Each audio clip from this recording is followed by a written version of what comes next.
Hello, and welcome to the Career Change Diaries podcast with me, Alice Stapleton.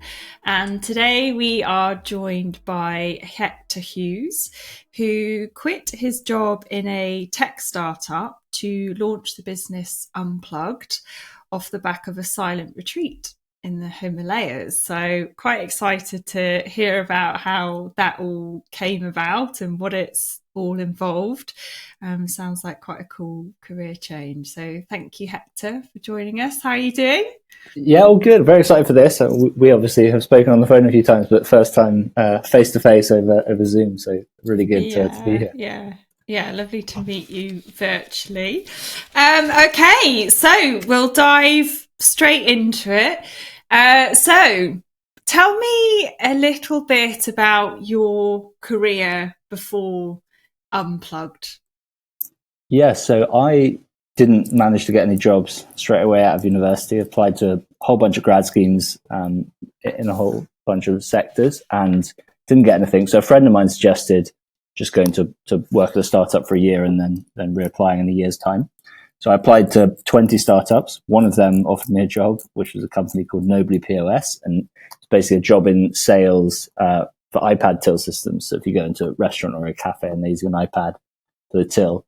And I did that for a year. It was pretty rubbish at sales. Tried to, or said to the guys that, this really doesn't suit me. They suggested another role within the company.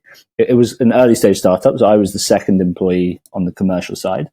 And my now co-founder was the first employee. So we actually met in my job interview. And I see. Okay. And basically spent 3 years there doing a whole load of different roles. So did sales for a year, wasn't great at that. Ran product for a year, wasn't much better, and then ran growth for a year. But during that time, the startup grew a lot. So we launched into the US, launched into Australia, grew to 70 people. So it was really exciting, but got a lot of things wrong as well behind the scenes. So it was, culture was a bit of a mess, product was a bit of a mess, all these kind of things. But I think at the time, it really felt like I wasn't learning tangible skills, but actually in reflection, it was a lot of the intangible things that actually come in a lot more useful. Dealing with change, resilience, all these kind of things. Like there's something about the chaos of an early stage startup that teaches these things. And then I can imagine. I just got a bit burnt out with it all. It was kind of, I think they call it a quarter life crisis, where I just really got dissatisfied with it. Well, what did that look like for you? What were your thoughts? What were you feeling? I think it was just like a deep feeling of like dissatisfaction and like feeling of I'm not doing enough. It was like, oh, I need to be, further ahead, or all of these kind of things. And so I just overcompensated by just being busy, kind of throwing myself into stuff, both like socially and work, and learning public speaking and all of these kind of things, because I felt like I was behind. I think it's probably quite a common, I'm sure you see it all the time, but it's probably a very common thing at that age.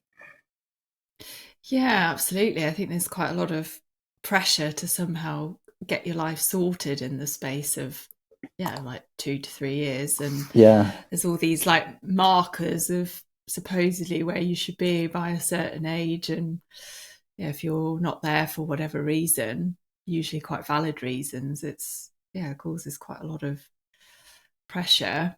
So how were you feeling about the career path you were on at that time? Not great is the short answer. I really enjoyed working at the startup, but I think it was probably, obviously everything's connected, but it was probably a wider dissatisfaction with my life at that point. So like academically, I hadn't applied myself. I'd kind of very much got into drinking a lot, kind of being stupid there. And I just felt like I was throwing my life away to some extent. And actually, it was because there was some success at the startup that we were growing. I was kind of contributing to something for perhaps the first time in my life.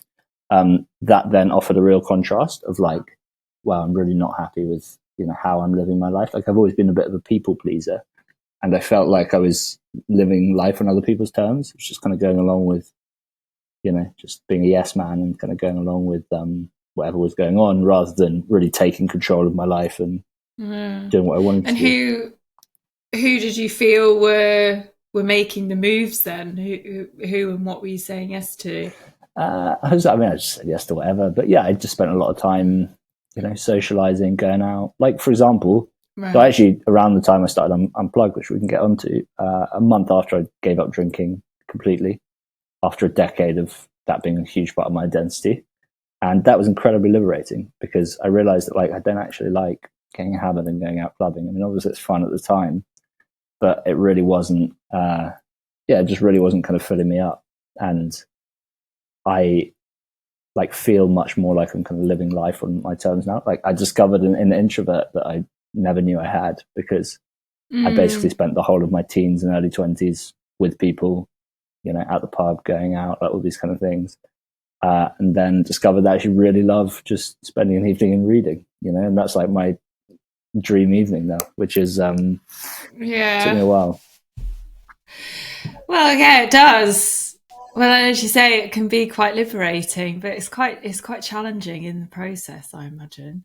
So is that how the silent retreat came about? The other way around, the silent retreat is how that came about. So I Okay. was around that time I was kind of getting more into meditation. I think again felt like I had this dissatisfaction, so I was looking for stuff that would help solve everything, which obviously is not the way it works. But so I was trying things like meditation, which I did find some benefits from, and then a friend recommended this silent retreat in the Himalayas. This was in 2019, and I initially kind of laughed it off. Like again, I really cared quite deeply what people thought at that time, and I thought like, oh, what are people going to think? Like, what will the guys at work think? All of this kind of thing. And then after a couple of months, I was like, well, what have I got to lose? Well, why not go and give it a try? So September 2019, I flew out to the Himalayas. It was this Buddhist temple on top of a mountain. And the best thing about it is when you get there, they take your phone off you and you just spend 10 days completely cut off from the outside world. So literally came back from that, quit my job a week later to start Unplugged, and here we are. Wow. Okay. So you're going to have to tell me a bit more about that then. So what was it? I mean, you obviously had this deep dissatisfaction before you went anyway, but what was it about the retreat that then made you make that decision when you got back? Well, what's interesting is I actually didn't make the decision before I came back. Like the decision was made a week after. So I came back. Okay. I came back fully intending to just commit to the startup I was working for, and no intention of doing this at all. And then 2 days after I got back, I had to fly straight back for a kind of quarterly planning meeting. And we were trying to raise 10 million Series A at that time. We're losing £300,000 a month. So it all felt pretty kind of unsustainable. And 2 days after I got back, that funding round fell through basically. And so that night we closed the US office, closed the Australian office, and cut the company in half basically. So got rid of half the company. I was running growth at the time, basically running marketing. And so we paused all marketing spend. So I had a week just kind of twiddling my thumbs, and like whatever happened, I kind of realized that it's a very different proposition now. Like it's, we'll spend the next 2 years trying to kind of salvage something rather than maybe the exciting growth journey it was on. So it just worked as a really good push for me to be like, okay, well, maybe now's a good time to go and look for something else. And I think it was a bit of a perfect storm because that happened. I was in a best headspace I'd ever been in after the silent retreat, which I think took a lot of the, I didn't feel any fear or anything at that time because of that. And I think that is the biggest blocker sometimes. So sometimes we need a push. Like it's really hard. If all of that hadn't happened, I wouldn't have quit. I wouldn't have started Unplugged. I would have just kind of kept going with that. And doesn't mean someone can't make the tough step, but that step is the hardest step, the first one, and I fortunately got a little bit pushed. So I then went for a drink with Ben, my now co-founder. So he'd left the startup at that point, but we'd stayed friends. I told him about the silent retreat, and he is the opposite, so he's not the kind of guy you'd find at a silent retreat, very kind of skeptical. And we spoke about how there's a lot of stigma around like retreats and meditation, and so much of the benefit is just getting people offline and into nature. And we'd heard about, these kind of tiny house concepts abroad. Just thought the two married together really nicely. So getting people off their phone into this. And it was, literally then I've always been quite impulsive, but I basically spent 3 hours Googling cabins on a Friday night and was like, okay, this could work, and quit on Monday.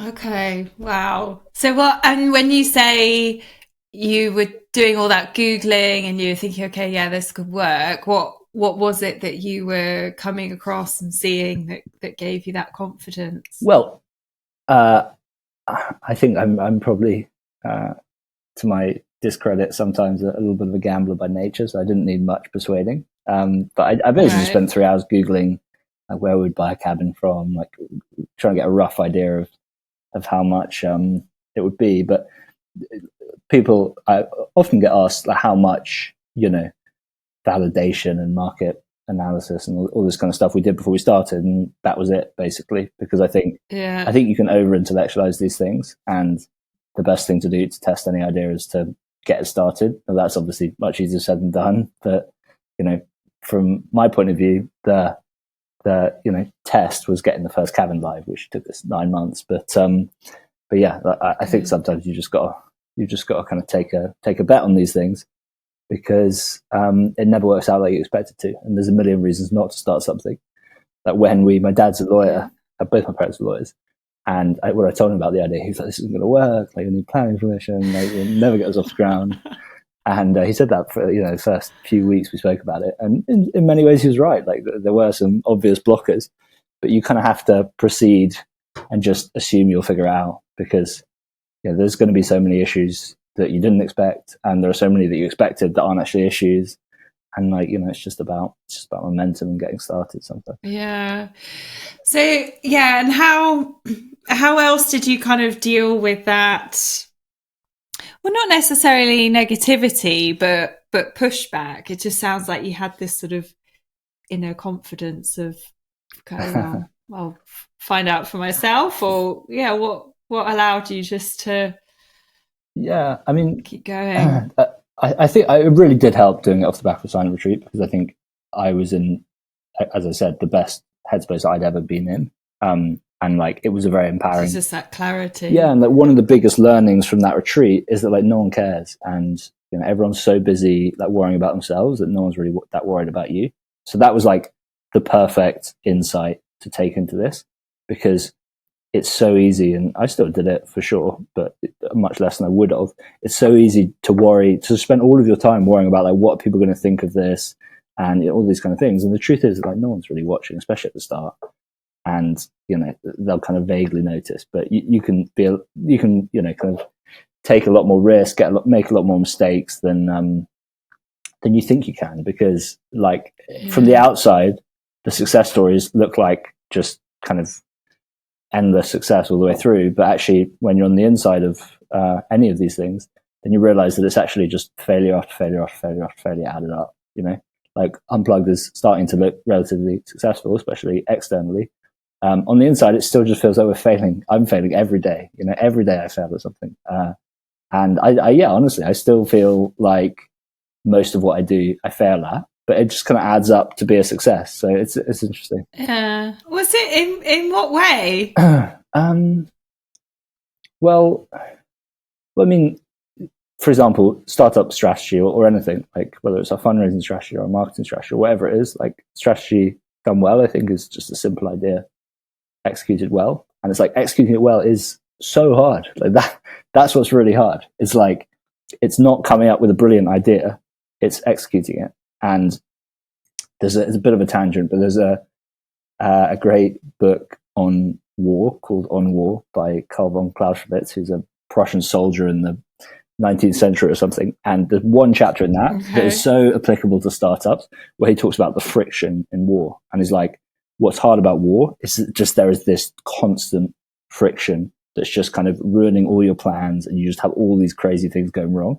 Now, obviously, that's a much more extreme version, but you can extrapolate that down to startups. And it is just that. It's like, if you can just execute one simple idea well, then you'll make a huge success. But the hard part is in the execution. Like, ideas are cheap, and it's really just about how do we actually make this a reality. So all the time, like I'm trying to do something, maybe it's fundraising or kind of line up our growth of cabins for next year or whatever it is. And the actual day to day, I'm just getting it wrong again. Honestly, I'm really not saying that to be humble. Like it's true. Well, as you say, that's kind of how you learn, though, 100%. isn't it? I mean, how are you supposed to know if you don't do it wrong the first? Well, it's better to do it wrong the first time than not at all. And I think the challenge is that you don't know that at the start.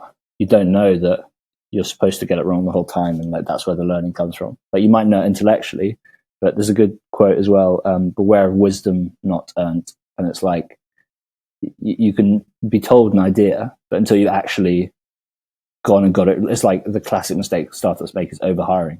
Like 100 people could tell you not to overhire, but until you've actually done it yourself and been like, all right, that's why everyone tells me this, then you don't like really understand it. And so I think then you learn you do just have to get out and make the mistakes. But I think it's the being scared of making those mistakes in the start that stops a lot of people from getting started. And as I mentioned earlier, like that is the tough bit of getting started.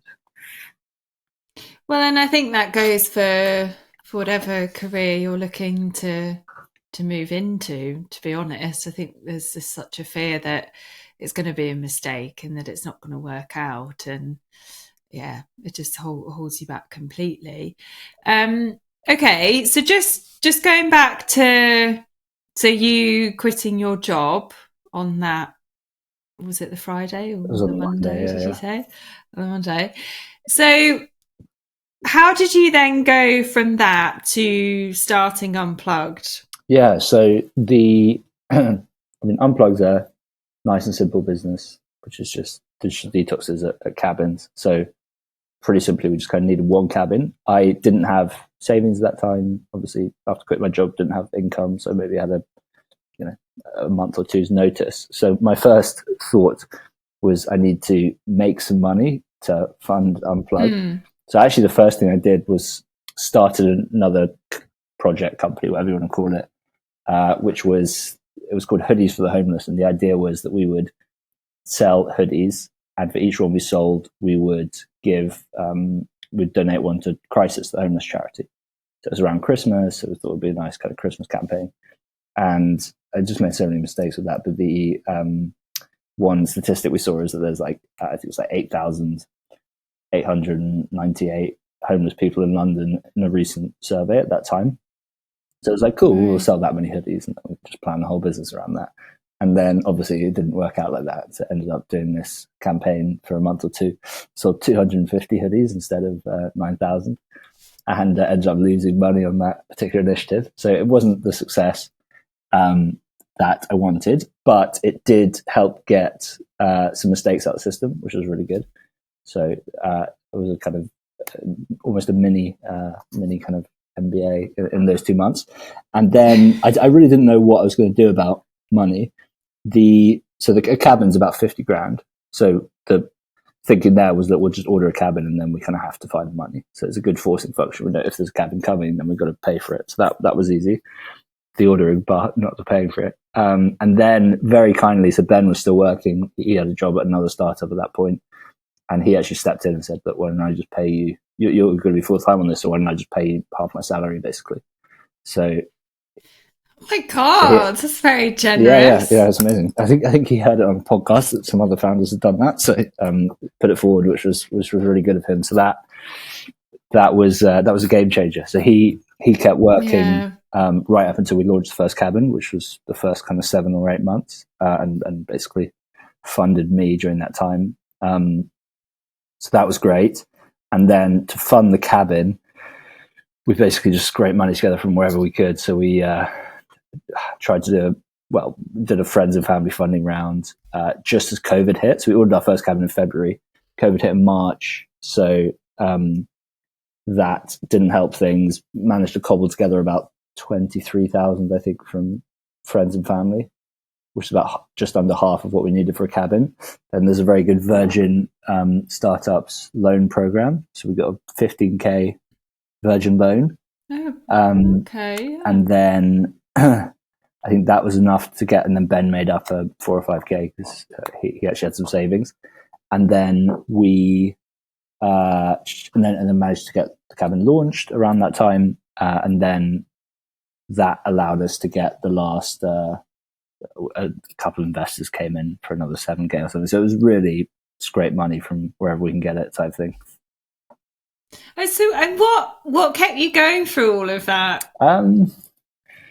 It's interesting. I mean, I just kind of, because again, we'd literally just come off the back of like the kind of, scrappiest, messiest startup journey. So like it just completely normalized it. It completely normalized it. Yeah. So like I didn't even question. None of me was like, wow, this is really shouldn't isn't how it should be. It was like, all right, this is just how it works. And to be honest, we continued very much like that for the next 2.5 years. So it's only recently that we've maybe got a bit more adult supervision in. But yeah, that really is how we conducted business. That's brilliant.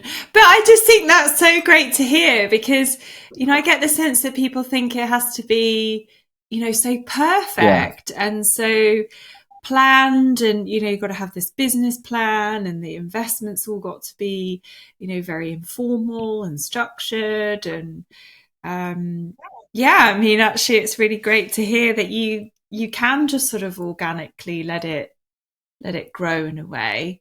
It sounds like it was super helpful that there was two of you and you could work together and feed off each other. And 100%. I think you can always, like, there are things you can do, like moving in with your parents, like all these kind of things. Like I did that for a period at the start, and like you've just got to kind of, again, some people are in much more fortunate positions. Some people have £100,000 in the bank. Some people don't have anywhere they can live. Kind of parent homes, etc. So like, but I think there is something to be said for being shameless with just using everything you have at your disposal. Just like as much as you can beg, borrow, steal in these days, like not literally steal, but whatever you can do, because it's like, how can you make? I think there's this kind of sense of just being a force of nature. And just like whatever your circumstances are, like how can we make this succeed no matter what? Because I think there are so many reasons to stop. But like one thing I've learned in 7 years now of being at these early stage startups is that there is always a way through. Like with Unplugged and the previous startup, really stared down the barrel of some challenging times. And in that moment, you think like, there's just no way we can get through this. And it's literally just about like digging deep, being resourceful, and like you'd be amazed. I'm sure you wouldn't, but it's amazing. I've been amazed by just how there's always a way through. Yeah, well, definitely. Well, then to be, as I say, having each other, I imagine that helps. But just go back to what you said there. So how did that people pleaser in you sit against that person who's asking everyone for money and putting it all into the all your eggs in one basket, so to speak, and with all the sort of quarter life stuff it's interesting going on? How did that all, did it just sort of go to the side because this became more important, or no, I think the people pleasing is still there. It has its benefits as well, but it definitely still shows up in challenging ways. I mean, I think wasn't at the time and still probably aren't a great fundraiser because, I think you probably need it's just a different mindset. And I think the people pleaser in me, I'm a little bit too kind of self-deprecating as well. It's like an English thing, probably got it from my father. Like that definitely means that there are certain elements that I've kind of had to learn how to work around. So there are certain weaknesses that I have, and it's like you've just got to figure out how to lean into your strengths. Because the other thing is like there are so many different ways to do all the things required in starting a business, and you're going to be bad at most of them. But it's just like the founders who I've seen are really successful comes in all different shapes and sizes, and I think they really like lean into them and what they're good at. Because if you're exceptional at like a couple of things, then like just really, kind of focusing on how you can unleash that and basically, accommodate the rest, I think is really powerful. But yeah, I think coming at this from off the back of the silent retreat really helped, because it shut down a lot of those voices around what would people think, and I think that would have been very debilitating. And the other, well, and sorry, can you talk me through a little bit about how the silent retreat works in that respect of silencing? Just so, because I mean, from my point of view, I imagine you're just sat there not talking for a week, but is it? It sounds like maybe there was much more input. Yeah, for sure. Than that really changed the way you think. So this particular one, there's lots of different types, but this particular one was called Intro to Buddhism. So it was half meditation and half Buddhist philosophy. So basically spent, I'd say, probably 4 hours a day meditating and 4 hours a day with kind of Buddhist teaching, effectively. And the Buddhist teaching, I think for the first 4 or 5 days, it was not life-changing. And there's lots of kind of, I think I went into it being very skeptical of religion, like not really getting it. So like, no, this can't make any sense. And then we got onto the Buddhist idea of attachment, which is like, I need this to be happy. And that was just mind-blowing for me, because I think it explained so much of what had been holding me back and up until that point. I was even like at that retreat, the whole reason I was there is because I was like, oh, I need to, be further ahead in my career or go and do an MBA or like whatever it was. And so I think the big learning from the retreat, to answer your question, was like, we have what we need inside us to be happy. Like, we don't need this like external validation or this extra thing, or like whatever it is. And actually it's about taking that stuff away rather than adding something. And I think up until that point in my life, it's like, I need to add these things to be happy. So I think it gave me, for the first time, just like a deep kind of like inner confidence and calm. Because up until that point, I'd been very self-assured in certain elements of my life, but like really, really not in others. I'm really not comfortable in my own skin in others. So I think it was, that made it all possible. Like, I think, I don't know if I would have persevered if I hadn't been through that experience. Yeah, I'm reading Michael Singer's book, the Living Untethered, I think. Yeah. And he's keeps talking about all these like blockages, and I suppose, and it sort of talks about how we create a world around us so that basically the world doesn't rub up against our own thorns and our own blockages. And yeah, we get, I suppose, quite attached to, okay, well, the world has to be in this way, otherwise I'm not okay. And then you wonder why we're all suffering, because that's like a mammoth task to try and, as you say, get the job in a certain way and have the house in a certain way and relationships in a certain way in order to somehow be happy, because then it's not rubbing up against all your own insecurities and all this stuff that you've got trapped in. So yeah, I don't know, it just sounds like that retreat just sort of cut all your attachment ties and got rid of all that stuff, baggage, and made way for just some real clarity when you got home, by the sounds of it. It's amazing just like how much mental energy we use up in like fighting life and fighting, our hatred of our bad boss, or like, the boredom at the job we hate, like all these kind of things. It's like, it really kind of made that obvious to me that like life isn't easy, but it can be easier. And, I think we just normalize like that it has to be this fight, and everything that happens in the day is like a challenge. And like, we kind of have to, we have to like struggle against it. Like, I think there's a real metaphor around life being a struggle, especially in the West. And I think you can just learn to go with the flow a bit more. Like, Michael Singer's written another book called Surrender Experiment, which is basically an autobiography. Yeah. You read that one? Yeah.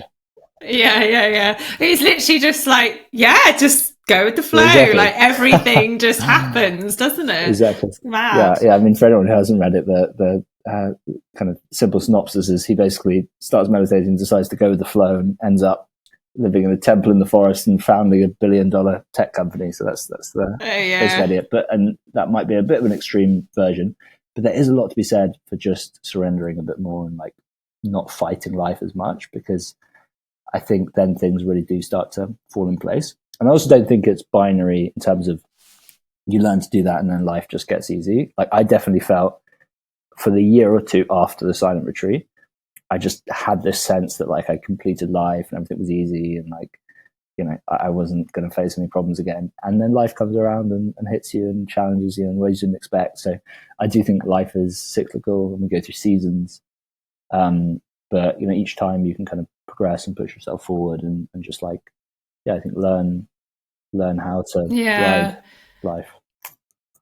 Well, and I think going back to that word attachment, it's not attaching and necessarily attaching a meaning to that challenge, because yeah, as you say, life throws curveballs at you all the time, but it's sort of accepting that is life, but also backing yourself at the same time that you can deal with them. Just to go back to what you were saying earlier, that yeah, it's sort of having the confidence that yeah, there'll be challenges, and as you said, you'll face things that you think, oh my god, I'm not sure if I can get through this, but somehow you do. Yeah. It's sort of having that, and I think that confidence. Specifically around career changes, like there's a real sense of, you know, I think when people are scared to make a career change, there's a real sense of like, yeah, they'll come up with like 3 or 4 reasons why it might be risky or reasons not to, but completely discount the big reason why they want to do it in the first place. That like they really hate their current job, or you know they're not feeling fulfilled, or like whatever it is, and it's almost discrediting that massive thing because, you know, what if this doesn't happen, etc. And like all of those worries, most of them will turn out to be false, and the others can be overcome, and there'll be some other things you didn't consider. But like, I think it's just, again, it's just normalizing, or like there seems to be that we've really just normalized that like the normal is that we hate work, and you know, but like it's tough and it's stressful, and I think it's just challenging that assumption that, you know, it can be so much better. And it's just like actually changing, because like it's when you change you learn, you know. Like if you spend 30 years at a job you hate and the job doesn't change and you still hate it, you haven't really learned much, you know. But like if you've taken another step and it doesn't work out, well, at least you've learned something. Yeah. Well, I always say that at least you're one step further forward. Yeah. At least you're not where you were. Well, also just reflecting on what you said before, as you said, you know, all those anxieties and fears usually turn out to be not true. But the one thing that is true is that you're not enjoying your career. You know, that is one truth. And as you say, the other ones may or may not be true, and highly unlikely to be. Yeah, very interesting. Yeah, it's like you could have you go to this new job and there's a 30% chance that this thing will go wrong, and you know that'll be stressful. Or you could stay at your current job and there's a 100% chance that you know you're not going to like it because you only a little bit like it. Yeah. Well, in the last episode of this podcast, it was with a neuroscientist, and they were talking about why our brains work that way and why it scans for risk and threat, and you know, it does a great job to that degree. But then, yeah, you sort of have to manage that slightly if you ever want to move forward. Okay, so tell me a little bit about how you're finding this new career, because I get the sense for you it's almost like a whole new identity in a way, you know, being a founder and all that comes with that, and your way of life, and yeah, how are you finding it? 100%, it's a completely different life. You know, I really feel like I went through a big life rebrand around this whole change. Yeah. And yeah, I mean, the kind of short answer is I love it. Like I really feel just like deeply fulfilled, you know, like challenged for sure. It's tricky for sure being a founder. But there's a good expression that do hard things, easy life, easy things, hard life, you know, because you're doing the hard things, like it's difficult and you get kind of showered in problems every day. But like that is where so much of the fulfillment comes from. And I think like I, you know, just love the challenge and actually just like it's such an amazing thing, like building a company, because you realize that a company is just a group of people, and like if you get those people right, if you get the culture right, like it's just such a joy. So I really feel, incredibly fulfilled and grateful to be doing what I'm doing now. And like, I wouldn't trade the hard bits even. Like I wouldn't. Like, a few fans have said to me like, if I'd known at the start it was going to be this hard, I'm not sure I would have done it. And so yeah, I probably would have, to be honest, because like you kind of want the challenges, and also I think life's relative. So if you spend your whole life not dealing with any problems, then every problem that comes along is going to be impossible and insurmountable.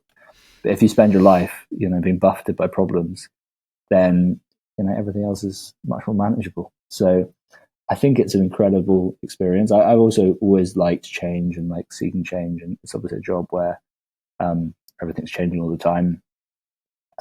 So yeah, I'm very grateful, and like now I'm like, I think we all feel like this. It's all like, oh yeah, obviously it's going to happen like this, but it's amazing how much luck plays a part. Like I, after university, applied for.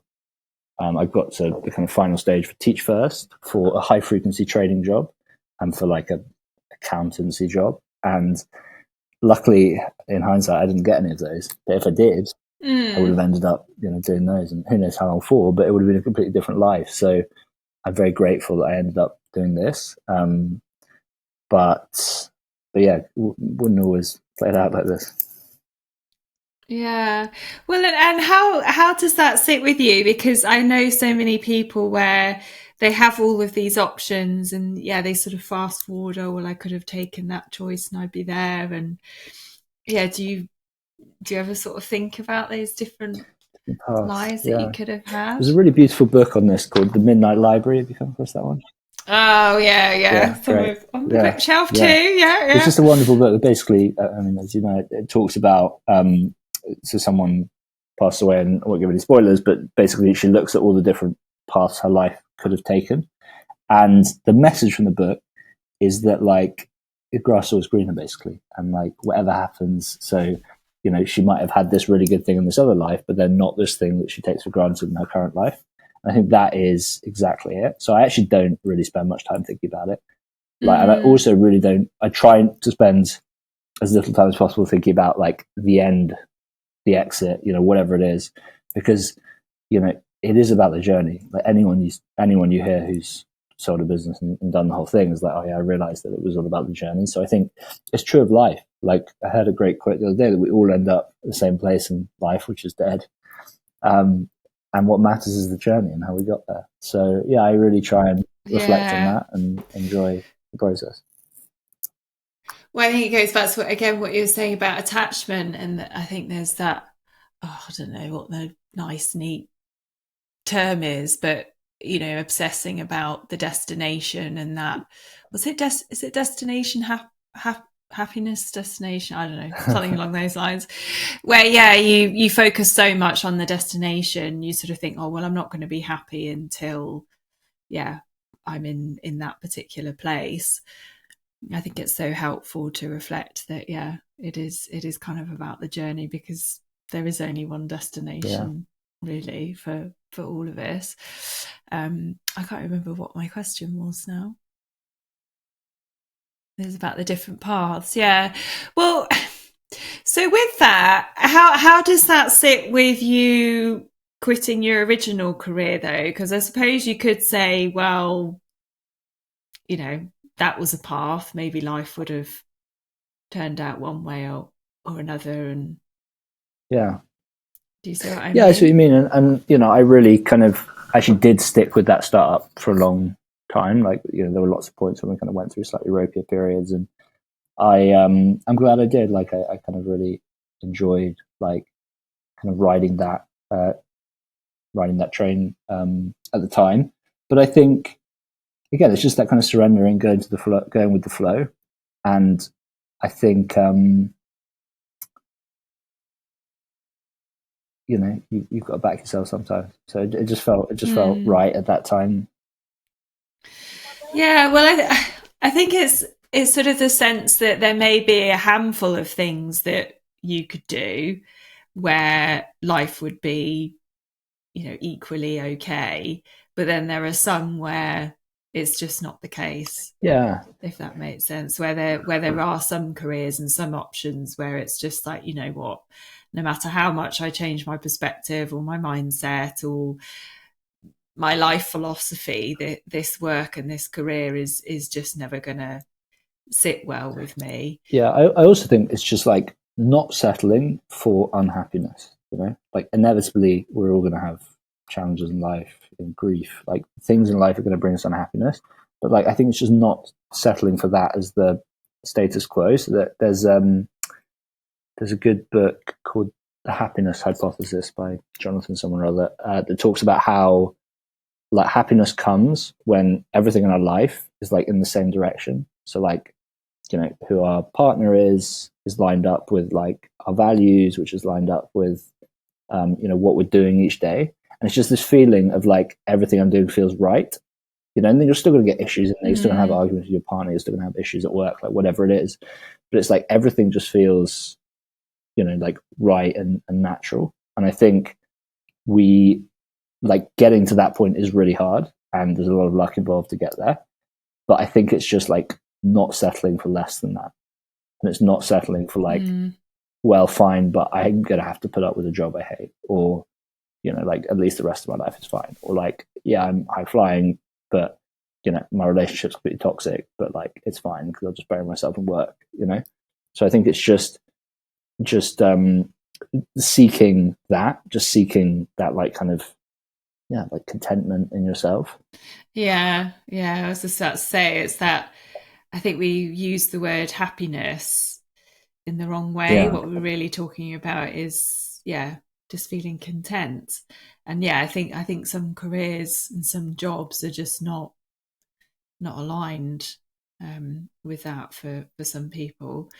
But it sounds like for you, if you'd stuck with that original career path, perhaps there would never have been this inner sense of contentness, whereas now there's that kind of inner fulfillment, although there's problems and challenges that you Yeah. navigate every It's day. interesting. I mean, the big question is like, what would have happened? You know, would I have quit that to do something else? Would I have ended up at a silent retreat? Like that, there are, you know, that path could have gone in a million different directions as well.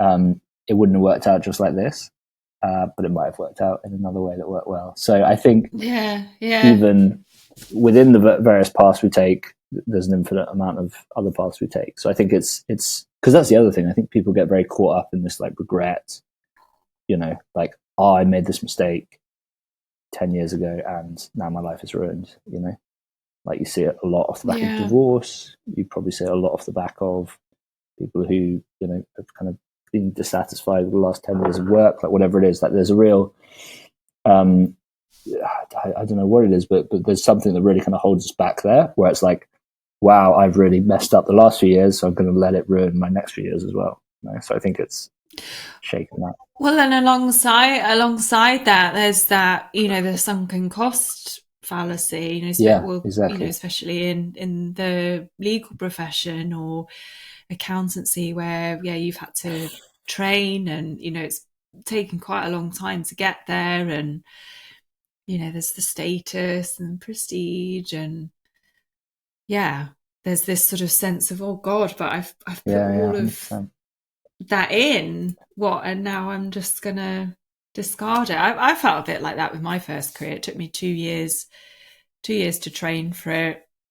I think it was a second degree and a MVQ or whatever. 6 months in, I was thinking, okay, don't want to do this for the Yeah. rest of my life.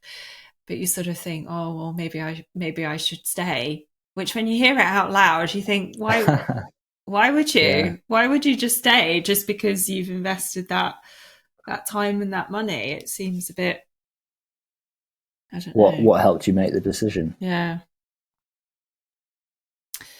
Well, I think funnily enough, it wasn't a silent retreat. It was 2 weeks in New Zealand. And I think it was just, you know what, I can't go back to that. Yeah. And then I think funnily enough, that first Monday, I mean, I used to be a probation officer. So it's quite hardcore when you're like early 20s. I remember someone having to write like a report about this sort of horrendous child abuse case. And yeah, being in early 20s, thinking there might be other ways I can spend my Monday mornings. But yeah, it takes a lot to move away from a career that you've invested so much in. But then I think it becomes a no-brainer. I think it's almost like your body takes over, which is maybe why for you there just didn't seem to be any sort of chatter or fears or doubts. It was just, you just kind of went with it. Yeah, and I think actually having the giving up drinking, which I didn't intend to do, but just kind of happened again around the same time, was just another, because it was just another almost sign that this was the right direction, because then it was just another comparison of like, oh wow, this life is so much easier and healthier than that one I was living 3 months ago, So it was like just a few positive changes that really helped together create the sense of like, yeah, this is the way forward. Yeah. Well, yeah, you did a lot of work to get to where you are now, but at the time it probably didn't feel like work, just was necessity. All right. And so, I mean, I think you've given some great advice along the way anyway, but what other sort of main nuggets would you offer to people who are considering changing their career? Yeah. Well, I mean, first of all, do it. I think if you're considering, then 9 times out of 10, a change would be good, at least to see like what would happen. So I think, I would optimize for learning in that sense. Like, do something so that in 6 months' time, you're wiser about what you want. And then, I mean, the big thing for me has just been like the realization that no one cares. Like these decisions are hard enough on their own. Like, don't worry about what other people think about the change you're considering to make, because it just doesn't matter, and they're just not thinking about it as much as you think they are. Yeah. Well, and that you're so much more important. Yeah. What people think is, it's almost irrelevant, because you're the one that has to live that life every single day, every second. Yeah. It seems such a shame to let what somebody else thinks, which is based on their upbringing, influences, attitudes, to let that interfere with your life and what's right for you. And as you say, that they probably just don't even really think about it anyway. Yeah. I mean, parents maybe, but only because they want you to be safe, because you're like their little baby.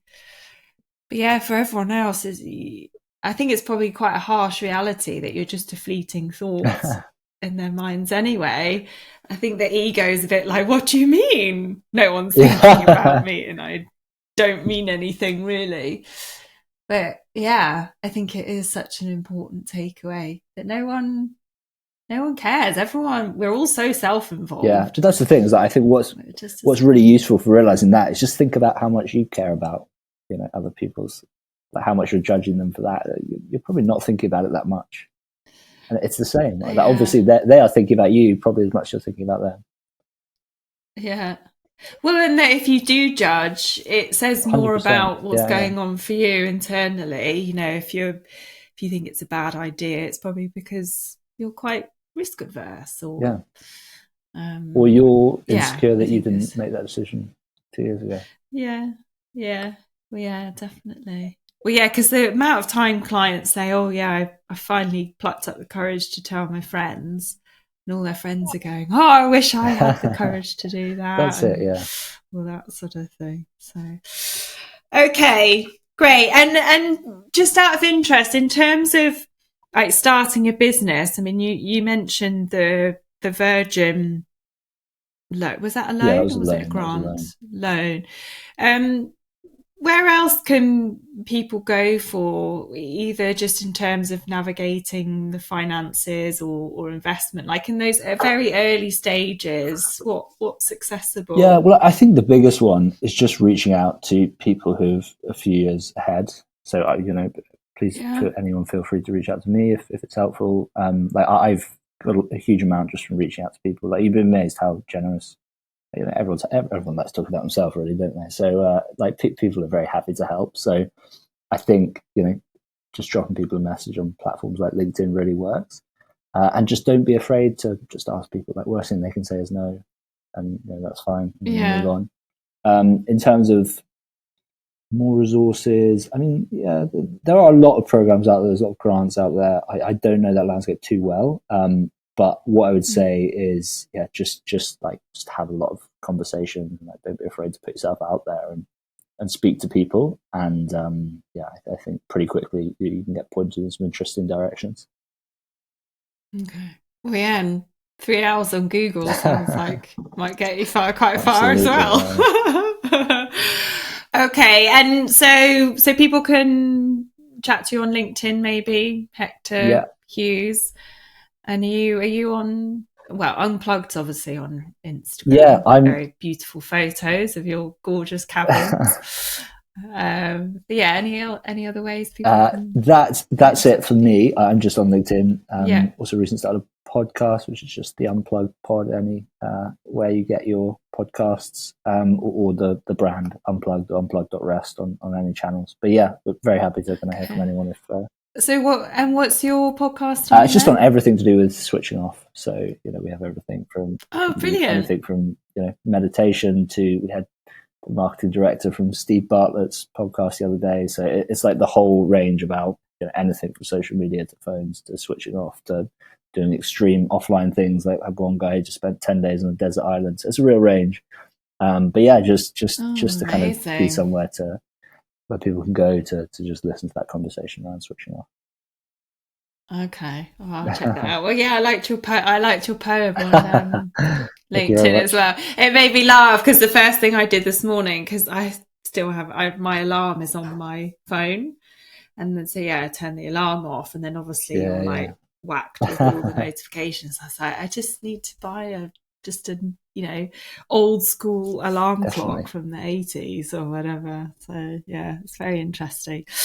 Okay, well, really lovely to talk to you. And yeah, I hope people are inspired by your career change and just the journey that you've been on with Unplugged, and it seems to have done really well and really hit a nerve with everybody who's stuck to their screens. So yeah, I'm sure people will be checking out your cabins and signing up to those. But yeah, I just wish you all the best and thanks again for your time. Thank you. No, real joy to come on. All right, it was a pleasure. Cheers. Yeah, speak to you soon. Bye.